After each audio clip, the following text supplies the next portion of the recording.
This is Optimal Work Daily, episode 1317. How to Tell Your Boss You Are Overwhelmed by Lisa Jeffs of lisajeffs.com. And I'm Dan, I'm your host of the show, and today we're going to talk about something that could be a little bit tricky, and that's admitting to your boss when your plate is just too full, because that's not good for you, and we're going to hear why from Lisa Jeffs. So let's get to it now as we optimize your life. How to Tell Your Boss You Are Overwhelmed by Lisa Jeffs of lisajeffs.com. There are many reasons someone may feel overwhelmed in the workplace.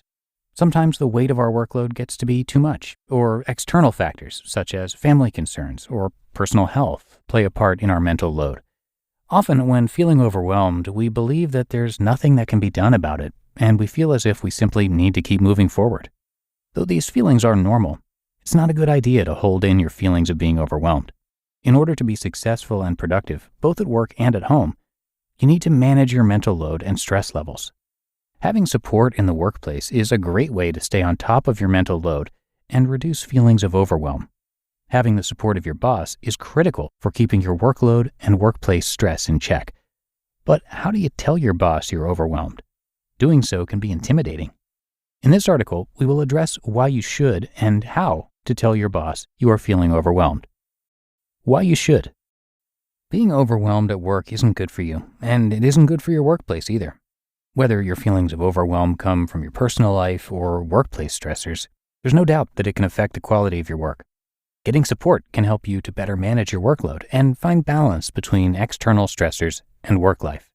By telling your boss how you're feeling, you open the lines of communication. Not only do you make your feelings heard, but you also allow for your needs to be met. Your boss can't be solely responsible for managing your workload, and if you don't share your feelings, they won't know what factors could be affecting your work. Allowing your boss the opportunity to help you overcome your feelings of overwhelm is good for both you and them. When you are feeling good about your work and work-life balance, you're more likely to be more productive and less likely to be worn down with stress. This can lead to fewer sick days, more creativity, and a general sense of happiness in the workplace. Though it can be uncomfortable, you should try to be open and honest with your boss and always let them know when your workload feels like too much. When should you tell? If you're asking yourself this question, then you likely already know that the answer is sooner rather than later. You should tell your boss that you're feeling overwhelmed as the feeling arises. Though this is the best case scenario, it isn't always possible. Sometimes you won't be able to tell your boss until your level of overwhelm is at a crisis level.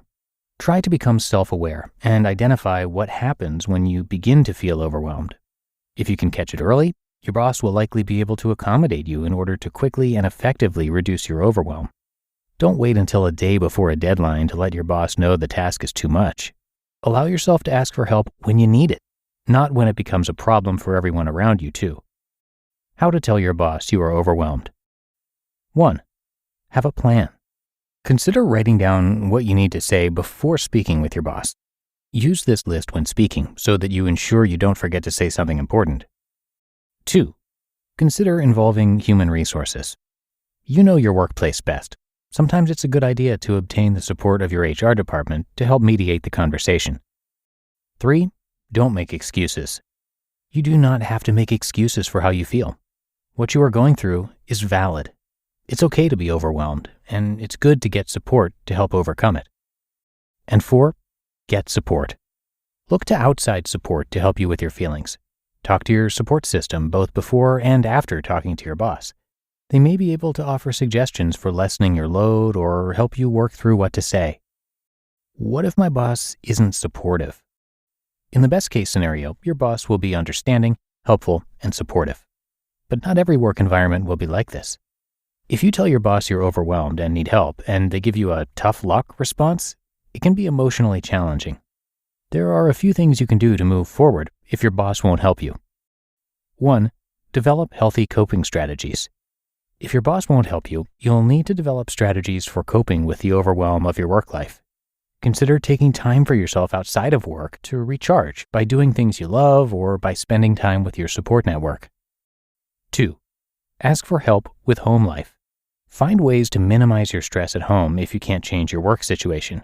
Hire someone to help you clean. Ask for help with meal prepping. Offload anything you can to other members of the household when possible. And 3, consider finding new employment. If your work environment is toxic and there's no end to overwhelm in sight, you may want to consider a new employer. You don't have to work in a stressful environment if it makes you unhappy. Your feelings matter. It is easy to allow our feelings of overwhelm to consume us. But if we don't address them and get help when we need it, we won't ever work through these feelings.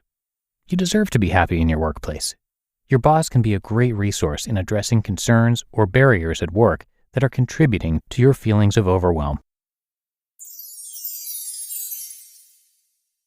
You just listened to the post titled, "How to Tell Your Boss You Are Overwhelmed" by Lisa Jeffs of lisajeffs.com. When it comes to hiring, don't go searching for the one. Just meet your match with Indeed. Indeed is your matching and hiring platform with over 350 million global monthly visitors and a matching engine that helps you find quality candidates fast. Ditch the busy work. Use Indeed for scheduling, screening, and messaging. 93% of employers agree. Indeed delivers the highest quality matches compared to other job sites.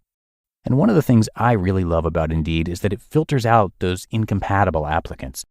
So when you're hiring, the process is much faster and you only have to consider applicants that are already likely to be a great fit. And listeners of this show will get a $75 sponsored job credit to get your jobs more visibility at Indeed.com/startup. So just go to Indeed.com/startup right now and support our show by saying you heard about Indeed on this podcast. Indeed.com/startup. Terms and conditions apply. And thanks to Lisa for letting us share her work today and regularly here on the show. Lisa Jeffs is an intuitive life coach and entrepreneur coach from Toronto who serves clients all over the globe. Lisa helps entrepreneurs and leaders, visionaries, and experts discover and live their greatest life's purpose. She's been featured in publications such as Thrive Global, Tiny Buddha, YFS Magazine, and Awesomeness TV. As I mentioned, she lives in Toronto with her creative teenager and her rambunctious tortoise. So for more great articles and content from her, simply check out her website at lisajeffs.com. That's JEFFS. But that's going to do it for another edition of Optimal Work Daily. I do hope you enjoyed the post today. And come on back tomorrow for some more great content in our Friday show where your optimal life awaits.